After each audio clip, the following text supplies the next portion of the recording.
साल 1942 world war 2 के दौरान बर्मा की लड़ाई में एक इंडियन सोल्जर को मेडिकल कैंप लाया जाता है। उसके शरीर को जापानी सेना ने 9 गोलियों से छलनी कर दिया था।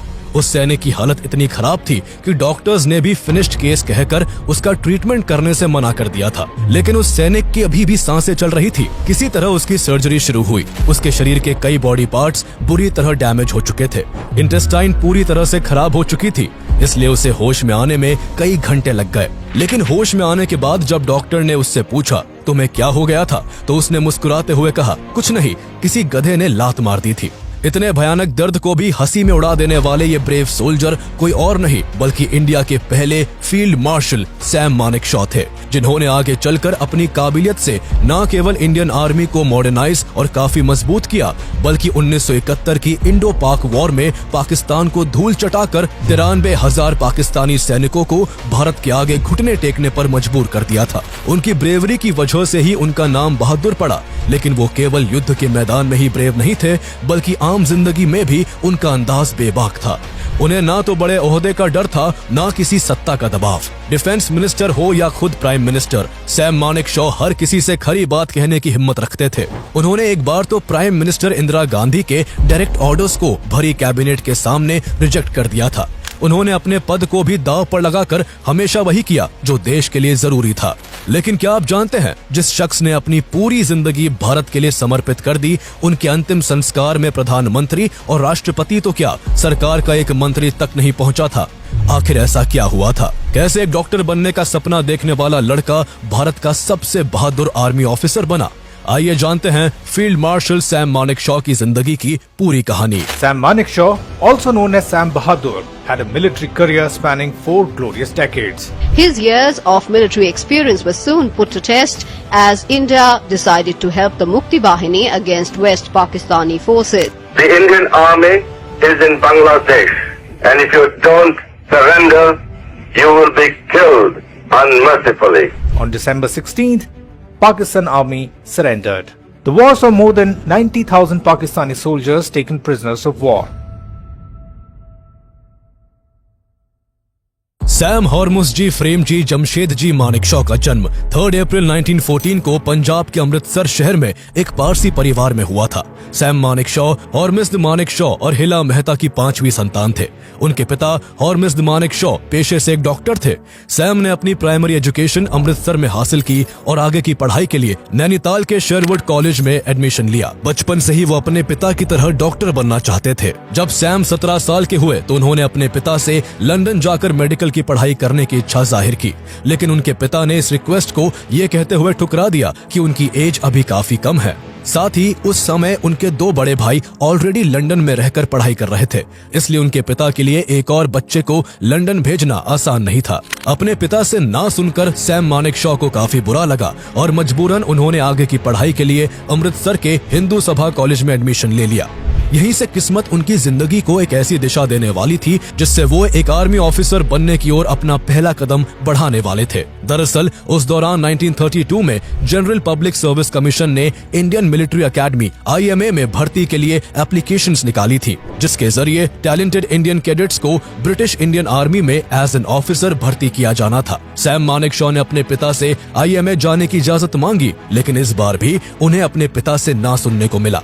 हालांकि इस बार उन्होंने अपने पिता के खिलाफ जाकर इस पोस्ट के लिए अप्लाई कर दिया। अपनी मेहनत के दम पर वो न केवल इस एग्जाम में शानदार प्रदर्शन करते हुए IMA के लिए सिलेक्ट हुए, बल्कि उन्होंने इसमें चुने गए 15 कैडेट्स में 6th रैंक भी हासिल की। इसके बाद सैम मानेकशॉ को करीब 3 साल तक IMA में मिलिट्री ट्रेनिंग दी गई और 1935 में उन्हें रॉयल स्कॉट्स की 2nd बटालियन में अपॉइंट करके ड्यूटी के लिए लाहौर भेज दिया गया। रॉयल स्कॉट्स में करीब 3 साल तक काम करने के बाद उन्हें 12th फ्रंटियर फोर्स रेजिमेंट में क्वार्टर मास्टर अपॉइंट करके बर्मा भेज दिया गया। भले ही शुरुआत में सैम डॉक्टर बनना चाहते थे, लेकिन आर्मी ज्वाइन करने के बाद उन्होंने अपने जज्बे से सभी सीनियर्स का दिल जीत लिया था। सैम को बर्मा में काम करते हुए सिर्फ 1 साल ही हुआ था कि 1939 में वर्ल्ड वॉर 2 शुरू हो गया। इस युद्ध में जापान ने एशिया में एलाइड पावर्स की हालत खराब कर दी थी और चाइना में एलाइड पावर्स को बुरी तरह रौंद कर जापान ने ब्रिटेन को भारत से भी खदेड़ने के लिए बर्मा की ओर अपने कदम बढ़ा दिए थे। 1942 तक जापानीज इंपीरियल आर्मी बर्मा में बिलिन रिवर तक पहुंच चुकी थी, जो सितांग से लगभग 48 किलोमीटर साउथ में था। जापानी सेना बड़ी तेजी से सितांग ब्रिज की ओर बढ़ रही थी। ऐसे में ब्रिटिशर्स ने सितांग को डिफेंड करने के लिए सैम मानेकशॉ को चुना और उन्हें डबल प्रमोशन देते हुए कैप्टन बना दिया। कैप्टन सैम मानेकशॉ ने अपनी कंपनी के साथ यहाँ पूरी जान झोंक दी। जैसे ही जापानी सेना ने सितांग ब्रिज पर कब्जा करने की कोशिश की, सैम मानेकशॉ के नेतृत्व में उनकी कंपनी के जवानों ने काउंटर अटैक करते हुए जापानियों को पीछे धकेल दिया और स्ट्रेटेजिकली इंपॉर्टेंट सितांग ब्रिज को डिफेंड कर लिया गया। लेकिन इस दौरान झाड़ियों से छिपकर एक जापानी सैनिक ने एक के बाद एक पूरी 9 गोलियां सैम मानेकशॉ पर दाग दी। इन गोलियों ने उनके शरीर को छलनी कर दिया था। वो बुरी तरह घायल होकर वहीं गिर पड़े। 36 घंटों तक इसी घायल अवस्था में युद्ध के मैदान में रहे और बेहोश हो गए। इसके बाद उनकी बटालियन के एक सिपाही शेर सिंह ने जब उनको इस हालत में देखा तो वो तुरंत सैम को अपने कंधे पर लाद कर वहां से काफी दूर एक मेडिकल कैंप तक लेकर गए। मेडिकल कैंप पहुंचते पहुंचते सैम की हालत काफी खराब हो चुकी थी। पूरा शरीर खून से लथपथ था। उनकी गंभीर चोटों को देखते हुए एक ऑस्ट्रेलियन डॉक्टर ने उन्हें फिनिश्ड केस बताकर उनका ट्रीटमेंट करने से मना कर दिया। उस डॉक्टर ने सैम के सर्वाइवल के कम चांसेस को देखते हुए उनके ट्रीटमेंट को वेस्ट ऑफ टाइम माना और युद्ध में घायल हुए दूसरे सोल्जर्स का ट्रीटमेंट करना बेहतर समझा। क्योंकि बर्मा के युद्ध में सैम ने बेहद शानदार काम किया था, इसलिए उनकी बहादुरी को ऑनर करने के लिए 17th इन्फेंट्री इंडियन डिवीजन के कमांडर मेजर जनरल डेविड कॉवन खुद उस मेडिकल कैंप में पहुंचे। डेविड कॉवन ने अचेत अवस्था में पड़े सैम के सीने पर कॉमनवेल्थ फोर्सेस को दिए जाने वाले हाईएस्ट अवार्ड मिलिट्री क्रॉस को पिन कर दिया। यह मिलिट्री क्रॉस युद्ध के मैदान में एक्सीलेंट ब्रेवरी दिखाने वाले सैनिकों को जिंदा रहते हुए दिया जाता था। क्योंकि वहां मौजूद डॉक्टर्स और मिलिट्री ऑफिसर्स सैम के बचने की आशा छोड़ चुके थे, इसलिए मेजर जनरल डेविड कॉवन चाहते थे कि सैम को यह अवार्ड जीते जी दे दिया जाए। हालांकि इतने बहादुर सिपाही को बिना ट्रीटमेंट के ही मरते हुए छोड़ देना मिलिट्री को मंजूर नहीं था, इसलिए डॉक्टर्स ने सैम का ऑपरेशन शुरू कर दिया। 9 गोलियों ने सैम मानेकशॉ के पेट, इंटेस्टाइन और लंग्स को बुरी तरह डैमेज कर दिया था। इंटेस्टाइन इतनी बुरी तरह डैमेज हो चुकी थी कि उसका एक बड़ा हिस्सा डॉक्टर्स को उनके शरीर से निकालना पड़ा। कई घंटे तक सैम मौत और जिंदगी के बीच झूलते रहे और आखिरकार उन्हें होश आ गया।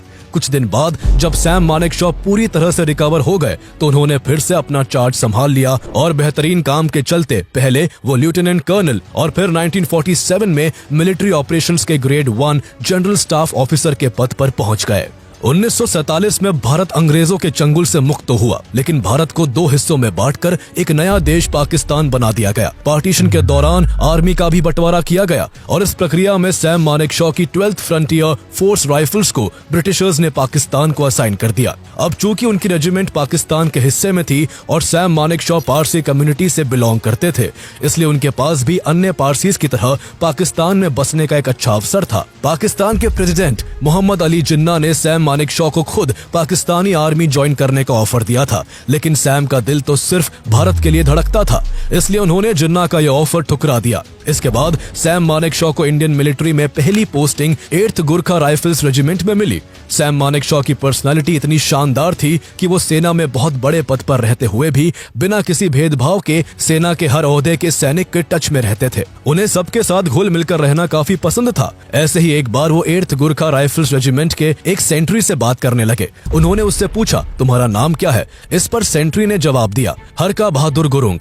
इसके बाद सैम मानेकशॉ ने उससे पूछा, क्या तुम मुझे जानते हो? तब तक सैम मानेकशॉ की बहादुरी के चर्चे फौजियों के बीच काफी पॉपुलर थे, इसलिए सेंट्री ने जवाब दिया, जी आपका नाम सैम बहादुर है। सैम मानेकशॉ ये सुनकर मुस्कुरा दिए। तब से ही सैम मानेकशॉ को सैम बहादुर के नाम से जाना जाने लगा। सैम मानेकशॉ का उस दौरान एक डायलॉग काफी फेमस था कि अगर कोई ये कहता है कि उसे मौत से डर नहीं लगता है तो या तो वो झूठ बोल रहा है या फिर वो गुरखा रेजिमेंट का सिपाही है।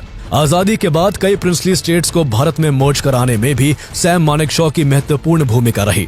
होम मिनिस्टर सरदार वल्लभ भाई पटेल उन पर काफी भरोसा करते थे। कश्मीर मर्जर और हैदराबाद एनेक्सेशन के दौरान उन्होंने एक आर्मी ऑफिसर के रूप में गवर्नमेंट को कई वैल्यूएबल सजेशंस दिए थे। इसके अलावा जब पाकिस्तान के हमले के बाद कश्मीर में सीज फायर लाइन स्थापित करने के लिए दोनों देशों के बीच कराची कॉन्फ्रेंस हुई तो इंडियन गवर्नमेंट ने इसकी जिम्मेदारी 3 मिलिट्री ऑफिसर्स को सौंपी थी, जिनमें सैम मानेकशॉ भी शामिल थे। उनकी वॉर टैक्टिक्स, इंटेलिजेंस अंडरस्टैंडिंग और लीडरशिप क्वालिटी को देखते हुए 1952 में उन्हें कर्नल के पद पर प्रमोट कर दिया गया। 5 साल तक इंडियन आर्मी में कर्नल के पद पर रहते हुए शानदार काम करने के बाद साल 1957 में उन्हें हायर कमांड ट्रेनिंग के लिए इंपीरियल डिफेंस कॉलेज लंदन भेजा गया। 1 साल बाद जब वो इंडिया लौटे तो उन्हें प्रमोट करके मेजर जनरल बना दिया गया। सैम मानेकशॉ न केवल एक बेहतरीन आर्मी ऑफिसर थे बल्कि एक शानदार लीडर भी थे जो खुद से ज्यादा देश के सैनिकों के वेल बीइंग के बारे में सोचते थे। उनका केवल एक ही पर्पस था, देश के लिए सबसे केपेबल सोल्जर्स तैयार करना। इसे अचीव करने के लिए वो बड़े बड़े पॉलिटिशियंस और ब्यूरोक्रेट से भी टकराने से नहीं कतराते थे। एक बार उनके डिवीजन में कंस्ट्रक्शन का काम चल रहा था। उस दौरान defence minister B K Krishna Menon ने एक आदेश जारी किया कि इस काम में सोल्जर्स को भी लेबर के साथ लगा दिया जाए। सैम मानेकशॉ को डिफेंस मिनिस्ट्री का अपने सैनिकों के प्रति ऐसा रवैया बिल्कुल बर्दाश्त नहीं हुआ। उन्होंने साफ कहा कि उनके सोल्जर्स देश की रक्षा के लिए ट्रेन किए गए हैं, न कि चीप लेबर की तरह इस्तेमाल होने के लिए। इस जवाब के बाद कृष्ण मेनन की नजर में सैम मानेकशॉ खटकने शुरू हो गए थे। डिफेंस मिनिस्टर कृष्ण मेनन की उस समय army chief general KS. Thimayya से भी बिल्कुल नहीं बनती थी। उनके बीच के रिश्ते इतने तनाव भरे थे कि जब भी के.एस. थिमैया को किसी सजेशन की जरूरत पड़ती तो वो प्राइम मिनिस्टर जवाहरलाल नेहरू और कृष्ण मेनन के बजाय प्रेसिडेंट डॉक्टर राजेंद्र प्रसाद से डायरेक्ट कांटेक्ट करते थे। ऐसे में कृष्ण मेनन के.एस. थिमैया को आर्मी चीफ के पद से हटाना चाहते थे। उन्होंने ऐसे ही एक बार बातों ही बातों में सैम मानेकशॉ से पूछा, आप के.एस. थिमैया के बारे में क्या सोचते हैं? इस पर सैम मानेकशॉ ने जवाब दिया, मिनिस्टर के.एस. थिमैया मेरे चीफ है और उनके बारे में मैं कोई पर्सनल राय नहीं रखता और न ही ऐसा करना सही होगा। कल को आप मेरे सबऑर्डिनेट से मेरे बारे में भी यही राय पूछेंगे तो इस तरह से पूरी आर्मी का डिसिप्लिन खराब होगा। इसलिए गुजारिश है कि भविष्य में आप इस तरह के सवाल किसी भी आर्मी ऑफिसर से ना करें। सैम मानेकशॉ से ऐसी बातें सुनकर डिफेंस मिनिस्टर कृष्ण मेनन चिढ़ गए और उन्होंने कहा, अंग्रेजों वाली सोच बदलो, मैं चाहूं तो के.एस. थिमैया को हटा भी सकता हूं। सैम मानेकशॉ ने तुरंत जवाब दिया, आप उन्हें बेशक हटा सकते हैं, लेकिन उनके बदले जो अगला चीफ आएगा उसके बारे में भी मेरा यही जवाब होगा। कृष्ण मेनन को सैम मानेकशॉ की ऐसी हाजिर जवाबी बर्दाश्त नहीं हो सकी और वो chief of general staff lieutenant general B.M. Call के साथ मिलकर सैम मानेकशॉ को हटाने के लिए कॉन्स्पिरेसी करने लगे। इसके बाद सैम मानेकशॉ के ऊपर 10 चार्जेस लगाए गए। उन पर इंडिया से ज्यादा ब्रिटिश क्वीन के लिए लॉयल होने, आजादी के बाद भी अपने ऑफिस में रॉबर्ट क्लाइव और वॉरेन हेस्टिंग्स की फोटो लगाने, पैसों का हेर फेर करने, छत्रपति शिवाजी महाराज को अपमानित करने और शादी के बाद भी दूसरी लड़कियों से अवैध संबंध रखने जैसे गंभीर आरोप लगाए गए थे। इस दौरान उन्हें एंटी नेशनल और एंटी हिंदू भी कहा गया। इसके बाद सैम के ऊपर लगे इन सभी गंभीर आरोपों की जांच के लिए मिलिट्री ऑफिसर्स की एक कमेटी बनाई गई। जिस समय इंडियन आर्मी में ये सब हो रहा था उसी समय 1962 में चाइना ने इंडिया पर अटैक कर दिया। अचानक हुए चाइनीज इन्फिल्ट्रेशन के कारण भारतीय सेना बैकफुट पर आ गई। डिफेंस मिनिस्टर की नेगेटिव अप्रोच की वजह से पहले ही आर्मी का मोराल गिरा हुआ था। कोर्ट प्रोसीडिंग के चलते सैम मानेकशॉ इस युद्ध में हिस्सा नहीं ले पाए थे। आगे जांच के लिए बनाई गई कमेटी ने सैम मानेकशॉ के ऊपर लगे सभी आरोपों को झूठा बताया और उन्हें क्लीन चिट दे दी। तब तक चाइना के साथ युद्ध अपने अंतिम चरण में पहुंच गया था। भारत युद्ध हार रहा था और ऐसे में जब मामला हाथ से निकल चुका था तब जवाहरलाल नेहरू ने सैम मानेकशॉ को बुलाकर उनकी लॉयल्टी की खूब प्रशंसा की। इसके बाद उनको प्रमोट करके लेफ्टिनेंट जनरल का पद दिया गया और मोर्चा संभालने के लिए अरुणाचल प्रदेश भेज दिया गया। वहां पहुंचते ही सैम मानेकशॉ ने निराश सैनिकों को मोटिवेट करना शुरू किया।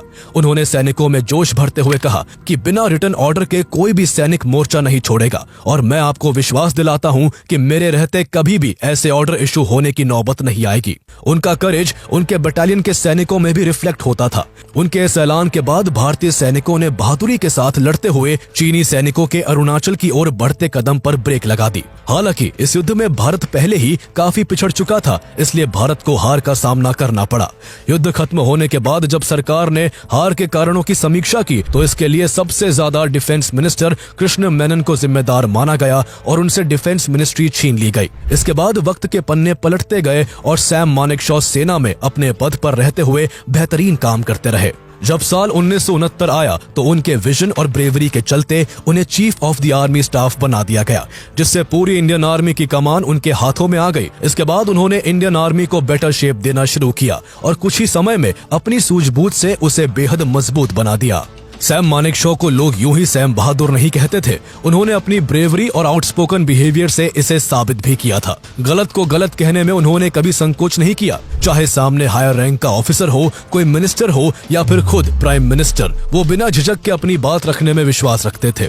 इसकी सबसे बड़ी मिसाल तब देखने को मिली जब साल 1971 में वेस्ट पाकिस्तान के जुल्मों से तंग आकर ईस्ट पाकिस्तान से लाखों लोग भागकर भारत में शरण लेने लगे थे और जल्द ही रेफ्यूजीज की संख्या मिलियंस में पहुंच गई थी, जिसने भारत सरकार को काफी चिंता में डाल दिया। ऐसे में प्राइम मिनिस्टर इंदिरा गांधी को इसका केवल एक ही समाधान नजर आ रहा था कि वेस्ट पाकिस्तान के खिलाफ सैन्य कार्रवाई की जाए ताकि ईस्ट पाकिस्तान के लोगों को उनका अधिकार मिल सके। इसी की चर्चा के लिए अप्रैल 1971 में उन्होंने कैबिनेट मीटिंग बुलाई, जिसका हिस्सा बड़े बड़े मंत्रियों के साथ साथ आर्मी चीफ सैम मानेकशॉ भी बने। मीटिंग में पहुंचते ही इंदिरा गांधी ने सैम मानेकशॉ से पूछा, ईस्ट पाकिस्तान से भारी संख्या में आने वाले रेफ्यूजीज से देश की स्थिति काफी खराब होती जा रही है, आप इसको लेकर क्या कर रहे हैं? इस पर सैम मानेकशॉ ने बेबाकी से कहा कि इस मैटर में मैं कुछ भी नहीं कर रहा हूँ। ये सुनकर इंदिरा गांधी गुस्से से भर गई और तमतमाते हुए बोली, मैं चाहती हूँ कि इंडियन आर्मी पाकिस्तान पर अटैक करके इस प्रॉब्लम को तुरंत सॉल्व करे। इस पर सैम मानेकशॉ ने इंदिरा गांधी को जवाब देते हुए कहा कि उनकी सेना इस जंग के लिए भी बिल्कुल भी तैयार नहीं है। अगर युद्ध करने में जल्दी की गई तो यकीनन भारत ये युद्ध हार जाएगा। आर्मी चीफ द्वारा सभी के सामने प्रधानमंत्री को इतनी खरी बात कहने से पूरा कमरा सन्न पड़ गया। उनके इस जवाब से सब खामोश थे। इससे पहले कि इंदिरा गांधी भी कुछ बोल पाती, सैम मानेकशॉ ने इसके पीछे के कारणों को एक्सप्लेन करना शुरू कर दिया। उन्होंने बताया कि किस तरह अप्रैल के महीने में पाकिस्तान पर अटैक करना इंडियन आर्मी की बड़ी भूल साबित हो सकती है। उस समय तक नदन हिमालयन में स्नो मेल्ट हो चुकी थी, जिससे वहां के सभी पासेस और रूट्स खुल चुके थे। ऐसे में अगर इंडिया पाकिस्तान से उलझता तो चाइना इस मौके का फायदा उठाकर पीछे से भारत पर अटैक कर सकता था, जिससे इंडियन आर्मी को एक साथ दो फ्रंट्स पर वॉर लड़ना पड़ता। बात को आगे बढ़ाते हुए सैम मानेकशॉ ने एक और पॉइंट सामने रखा कि अप्रैल में देश भर में खरीफ क्रॉप्स की कटाई का समय होता है और कटाई के बाद इसका ट्रांसपोर्टेशन देश के कई हिस्सों में किया जाता है। युद्ध की स्थिति में हजारों ट्रक्स और कई ट्रेन्स को युद्ध में एंगेज करना पड़ेगा, जिससे ट्रांसपोर्टेशन रूट्स भी बंद हो सकते हैं। इसका सीधा असर फूड ग्रेन सप्लाई पर पड़ेगा, जिससे देश को ग्रेट फेमाइन का सामना करना पड़ सकता है। इसके अलावा अगर युद्ध जून और जुलाई तक खिंच जाता है तो उस दौरान ईस्ट पाकिस्तान में मानसून की स्थिति होने से इंडियन आर्मी के टैंक्स कीचड़ में फंस जाएंगे और सेना अपनी स्पीड एंड मोबिलिटी खो बैठेगी। एयरफोर्स को भी इस मौसम में ऑपरेशन करने में दिक्कत होगी। इसके बाद सैम मानेकशॉ ने बात को आगे बढ़ाते हुए कहा कि उनके आर्मर डिवीजन के 189 टैंक्स में से केवल 11 टैंक्स ही ऑपरेशनल है, जो युद्ध के लिए बिल्कुल भी सफिशिएंट नहीं है और इसलिए इस समय भारत को वॉर इनिशिएट नहीं करना चाहिए। अपनी बात खत्म करने के बाद सैम मानेकशॉ ने इंदिरा गांधी से पूछा, पीएम मैडम, क्या आप अब भी इस युद्ध का ऑर्डर देना चाहती है? सैम मानेकशॉ की इस दूरदर्शी सोच ने वहां मौजूद सभी आला मंत्रियों को खामोश कर दिया था। किसी के पास इसका कोई जवाब नहीं था और इंदिरा गांधी ने उसी समय कैबिनेट मीटिंग खत्म कर दी। सभी लोगों के साथ जब सैम मानेकशॉ भी उठकर जाने लगे तो इंदिरा गांधी ने उन्हें रुकने को कहा। सैम मानेकशॉ को लगा कि इंदिरा गांधी उनकी कही बातों के कारण गुस्से में है और उनसे रिजाइन चाहती है, इसलिए उन्होंने बड़ी निडरता से कहा कि आप मेरा रेजिग्नेशन हेल्थ, मेंटल या फिजिकल किस ग्राउंड पर लेना पसंद करेंगी? इस पर इंदिरा गांधी ने सिर्फ इतना पूछा कि आपने जो कुछ भी कहा क्या वो बिल्कुल सच है? इस पर सैम मानेकशॉ ने मुस्कुराते हुए कहा, मेरा काम देश के लिए जंग लड़ना और उसे जीतना है, इसलिए मैंने आपको सच्चाई से रूबरू करवाया है। इसके बाद सैम मानेकशॉ ने इंदिरा गांधी से वादा किया कि अगर उन्हें फ्री हैंड दिया जाए और युद्ध की तैयारियों के लिए पर्याप्त समय मिले तो वो वक्त आने पर पाकिस्तान को 1 महीने से भी कम समय में घुटनों पर ला देंगे। इंदिरा गांधी बस यही सुनना चाहती थी। उन्होंने तुरंत सैम मानेकशॉ को उनके हिसाब से चलने की मंजूरी दे दी। इसके बाद सैम मानेकशॉ कई महीनों तक इस युद्ध की तैयारियों में जुटे रहे। क्योंकि ये लड़ाई ईस्ट पाकिस्तान की आजादी की थी, इसलिए सैम ने वहाँ की मुक्ति बाहिनी के फाइटर्स को भी ट्रेन करना शुरू किया और कुछ ही वक्त में उन्हें पाकिस्तान के खिलाफ युद्ध के लिए तैयार कर दिया। कुछ समय बाद एक दिन इंदिरा गांधी ने मजाकिया लहजे में सैम मानेकशॉ से पूछा, क्या इस बार आप युद्ध के लिए तैयार है? तो सैम ने मुस्कुराते हुए जवाब दिया, I am always ready sweetie. Bharat चूंकि ईस्ट पाकिस्तान के नेताओं और मुक्ति बाहिनी की मदद कर रहा था, इसलिए भारत की इस दखलंदाजी से पाकिस्तान अपना आपा खो बैठा और पाकिस्तान ने 3 दिसंबर 1971 को भारत पर हमला कर दिया। इंडियन आर्मी सैम मानेकशॉ के नेतृत्व में अब युद्ध के लिए पूरी तरह से तैयार थी। दोनों ओर से घमासान युद्ध छिड़ गया। सैम मानेकशॉ की शानदार वॉर स्ट्रैटेजी और बेटर प्रिपरेशन के कारण पाकिस्तानी आर्मी किसी भी मोर्चे पर इंडियन आर्मी के सामने टिक नहीं पाई और मात्र 13 दिनों में ताश के पत्तों की तरह बिखर गई। युद्ध के दौरान सैम मानेकशॉ लगातार पाकिस्तानी आर्मी को रेडियो पर संदेश भेजकर धमकियां देते रहे कि या तो भारत के आगे घुटने टेक दो या फिर भारत के हाथों अपना नामो निशान मिटाने के लिए तैयार हो जाओ। उन्होंने ये भी कहा कि सरेंडर करने में कोई बुराई नहीं है, अगर पाकिस्तानी सैनिक हार मान लेते हैं तो भारत उनके साथ अच्छे से पेश आएगा। आखिरकार 16 दिसंबर 1971 को पाकिस्तान के 93,000 सैनिकों ने भारत के सामने सरेंडर कर दिया। इस तरह सैम मानेकशॉ ने कुछ महीने पहले प्राइम मिनिस्टर इंदिरा गांधी से किया हुआ अपना वादा पूरा कर दिया था। सैम मानेकशॉ न केवल जंग के मैदान में अपनी बहादुरी के लिए जाने जाते थे, बल्कि आम जिंदगी में मजाकिया लहजे और हाजिर जवाबी के लिए भी उनको जाना जाता था। उनका एक पॉपुलर किस्सा 1971 की जंग से भी जुड़ा है। दरअसल 1947 में जब भारत का बंटवारा हुआ था, उससे पहले सैम मानेकशॉ और 1971 के युद्ध के समय पाकिस्तान के प्रेसिडेंट रहे Yahya Khan British Indian army में थे और दोनों के बीच काफी अच्छी दोस्ती थी। बंटवारे से पहले याह्या खान ने सैम मानेकशॉ से एक अमेरिकन मोटरसाइकिल 1000 रुपए में खरीदी थी, लेकिन कभी उसका दाम नहीं चुकाया था। 1971 के युद्ध में जब सैम मानेकशॉ की बेहतरीन वॉर स्ट्रैटेजी के चलते पाकिस्तान को भारत से हार मिली और उससे ईस्ट पाकिस्तान अलग होकर बांग्लादेश बन गया, तब सैम मानेकशॉ ने बड़े मजाकिया अंदाज में कहा था कि आज सही मायने में याह्या खान ने मेरी मोटरसाइकिल का दाम चुकाया है, वो भी अपना आधा मुल्क देकर। मजाकिया अंदाज से इतर सैम मानेकशॉ काफी उसूलों वाले इंसान भी थे। उन्होंने 1971 के युद्ध के दौरान जो पाकिस्तानी फौजियों से सरेंडर करने के बदले उनके साथ सही व्यवहार का वादा किया था, उन्होंने उसे बड़ी ईमानदारी से निभाया।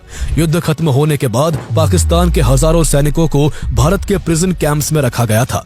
सैम मानेकशॉ खुद इन कैंप्स में जाते और पाकिस्तानी प्रिजनर्स से मुलाकात कर उनकी रहने और खाने की व्यवस्था का खास ख्याल रखते थे। इसी दौरान एक बार जब सैम मानेकशॉ ने एक पाकिस्तानी जवान के कंधे पर हाथ रखकर उसका हालचाल पूछा तो वह लगभग रोते हुए बोला, एक आप है जो हमसे इतने प्यार से मिल रहे हैं, हमारा इतना ध्यान रख रहे हैं, और एक हमारी सेना के जनरल थे जो कभी हम सैनिकों से इस तरह रूबरू होकर बात नहीं करते थे। हालांकि पाकिस्तानी सैनिकों के साथ उनके इस तरह के सम्मानजनक व्यवहार की वजह से काफी इंडियन मिनिस्टर्स उनके खिलाफ भी हो गए थे। स्थिति इतनी बिगड़ गई थी कि कैबिनेट में सैम मानेकशॉ के खिलाफ आवाजें उठने लगी। कैबिनेट के कुछ सदस्यों का कहना था कि सैम मानेकशॉ पाकिस्तान के सरेंडर किए हुए सैनिकों का ऐसे ख्याल रखते हैं जैसे कि वो उनके दामाद हो। हालांकि इस तरह की बातों से सैम मानेकशॉ पर कोई फर्क नहीं पड़ा। उन्होंने सरेंडर किए गए पाकिस्तानी फौजियों के साथ अच्छे से पेश आकर पूरी दुनिया की फौजों के आगे एक बड़ा एग्जाम्पल सेट किया था। इसी दौरान उन्हें किसी काम से पाकिस्तान की राजधानी लाहौर जाना पड़ा। उस समय पाकिस्तान में अफवाह फैली हुई थी कि भारत में पाकिस्तानी कैदियों को ठीक से खाना तक नहीं दिया जाता है। लेकिन सब हैरान तब हो गए जब सैम मानेकशॉ के लाहौर पहुंचने पर वहां के गवर्नर के एक स्टाफ मेंबर ने अपनी पगड़ी उतारकर सैम के पैरों में रख दी और भावुक होकर कहा कि मेरे 5 बेटे भारत की जेल में कैद है, लेकिन वहां उनके साथ बहुत इज्जत से व्यवहार किया जा रहा है, उन्हें पढ़ने के लिए कुरान तक दी जा रही है। मेरे बेटे मुझे खत लिखकर वहां की पूरी स्थिति बताते रहते हैं। इसके बाद उन्होंने कहा कि अब मैं किसी ऐसे आदमी पर विश्वास नहीं कर सकता जो ये कहे कि इंडियंस खराब होते हैं। इसके बाद 1972 में सैम मानेकशॉ नेपाल दौरे पर गए। नेपाल के राजा महेंद्र ने सैम मानेकशॉ को honorary general of the royal Nepal army की उपाधि और एक तलवार देकर उनका सम्मान किया। इसके बाद से ही भारत और नेपाल में एक दूसरे के आर्मी चीफ को ऑनरी जनरल की उपाधि देने की परंपरा शुरू हो गई। इसी दौरान एक बार अफवाह फैली कि सैम मानेकशॉ देश में तख्ता पलट करना चाहते हैं। इसी को लेकर इंदिरा गांधी ने उन्हें बुलाकर इस अफवाह पर सफाई मांगी तो सैम मानेकशॉ ने सिर्फ इतना कहा, स्वीटी, जब तक आप मेरे काम में दखल नहीं देंगी तो मैं भी आपके काम में नाक नहीं अड़ाऊंगा। सैम मानेकशॉ के इस अंदाज से एक बार फिर प्रधानमंत्री इंदिरा गांधी के चेहरे पर मुस्कान तैर गई। इंडियन आर्मी में सैम मानेकशॉ के महान योगदान के लिए 1972 में उनको देश के second highest civilian award Padma Vibhushan से सम्मानित किया गया। जून 1972 में वो एक्टिव सर्विस से रिटायर होने वाले थे, लेकिन उनके टर्म को 6 महीने के लिए एक्सटेंड कर दिया गया। उनके रिटायरमेंट से केवल 14 दिन पहले 1 जनवरी 1973 को प्राइम मिनिस्टर इंदिरा गांधी ने उन्हें एक और प्रमोशन देते हुए देश का पहला फील्ड मार्शल अपॉइंट किया। इसके बाद 15 जनवरी 1973 को सैम मानेकशॉ के करीब 40 साल लंबे मिलिट्री करियर का अंत हो गया और वो एक्टिव सर्विस से रिटायर हो गए। यूं तो सैम मानेकशॉ की बहादुरी और हाजिर जवाबी से देश को काफी फायदा हुआ, लेकिन कई बार ऐसा भी हुआ कि वो जोश में ऐसे जवाब भी दे देते थे जिससे उनकी इमेज को काफी नुकसान पहुंचा। ऐसे ही एक बार 1971 की वॉर के बाद एक वुमेन जर्नलिस्ट ने उनसे पूछा था कि अगर वो पार्टीशन के बाद पाकिस्तान चले जाते और पाकिस्तानी आर्मी को लीड कर रहे होते तो 1971 की जंग कौन जीतता। इस पर मानेकशॉ ने जवाब देते हुए कहा कि फिर तो जरूर पाकिस्तान इस जंग को जीतता। उनके इस बयान ने काफी लोगों को गुस्सा कर दिया था। प्रधानमंत्री इंदिरा गांधी भी उनके इस कमेंट से काफी नाराज हुई थी। ये शायद उनके बेबाक बात कहने का अंदाज था या फिर ना जाने क्या कारण था, सैम मानेकशॉ को बाद में काफी कुछ भुगतना पड़ा। दरअसल फील्ड मार्शल के पद पर रहने वाला व्यक्ति कभी रिटायर नहीं होता और इस पद पर जीवन भर बना रहता है। इस दौरान उसे फुल सैलरी भी दी जाती है, लेकिन सैम मानेकशॉ के जीवन के अंतिम दिनों में गवर्नमेंट ने उनके साथ काफी भेदभाव किया। गवर्नमेंट ने सैम मानेकशॉ को इस पद पर मिलने वाली सुविधाएं प्रदान नहीं की। उन्हें फील्ड मार्शल की पोजीशन के हिसाब से सैलरी भी नहीं दी गई। ये एक महान आर्मी ऑफिसर के साथ अन्याय था। जब इस मुद्दे पर काफी आलोचना हुई तो 2007 में तत्कालीन प्रेसिडेंट एपीजे अब्दुल कलाम ने सैम मानेकशॉ से मुलाकात की और कई सालों से पेंडिंग सैलरी के रूप में उन्हें 1,30,00,000 रुपए का चेक दिया। सैम मानेकशॉ को कभी उस सम्मान से दूर रखा गया जिसके वो हकदार थे, तो कभी उनके ऊपर भरपूर कीचड़ उछाली गई। मई 2007 में पाकिस्तानी फील्ड मार्शल अयूब खान के बेटे गौहर खान ने सैम मानेकशॉ पर 1965 के इंडो पाक वॉर के दौरान इंडियन वॉर प्लान की डिटेल्स को 20,000 रुपए में पाकिस्तान को बेचने का आरोप लगाया। हालांकि इंडियन डिफेंस एस्टैब्लिशमेंट ने इस आरोप को फॉल्स और मिसलीडिंग बताकर पाकिस्तान को करारा जवाब दिया। समय समय पर देश में भी उन पर कई तरह के आरोप लगाए गए, लेकिन सैम मानेकशॉ ने हमेशा इनका सामना हंसकर किया। जिंदगी ने जब उन्हें उनके अंतिम समय में लाकर खड़ा किया, तब भी 94 साल के सैम मानेकशॉ का वही जवानी भरा अंदाज था। उन्होंने जब 27 जून 2008 को दुनिया को अलविदा कहा तो उनकी जुबान पर आखिरी शब्द थे आई एम ओके। सबसे अफसोस की बात यह थी कि इंडियन आर्मी को बेमिसाल मजबूती और देश को 1971 जैसी जीती हुई जंग देने वाले महान आर्मी ऑफिसर सैम मानेकशॉ को न केवल जीते जी बल्कि उनकी डेथ के बाद भी सरकार ने उन्हें वो ऑनर नहीं दिया जिसके वो हकदार थे। उनके अंतिम संस्कार में ना तो प्राइम मिनिस्टर मनमोहन सिंह पहुंचे, ना प्रेसिडेंट प्रतिभा पाटिल और ना ही डिफेंस मिनिस्टर AK एंटनी। हैरानी की बात यह थी कि इतने बड़े ऑफिसर की अंतिम यात्रा में देश के एक भी मिनिस्टर ने शामिल होना जरूरी नहीं समझा। साल 2023 में जब उनके जीवन पर सैम बहादुर नाम से फिल्म बनी, तब पहली बार देश की बड़ी आबादी को इतने महान आर्मी ऑफिसर के बारे में पता चला।